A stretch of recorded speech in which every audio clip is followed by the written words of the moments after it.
کسی که خودش را شیعه طاهره سلام باید آشنا شود به سیره صدیقه طاهره سلام الله علیها. جهادش چی بود؟ جهادش بیان کفر ابو بکر عمر.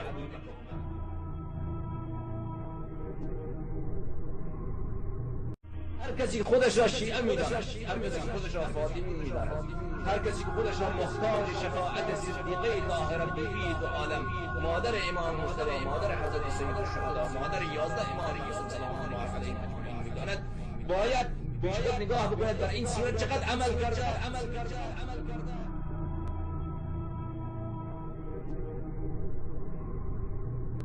ظالمین به حق امیر المؤمنین علیه السلام را صدیقه طاهره سلام الله علیها محاکمه تاریخی می‌کنند.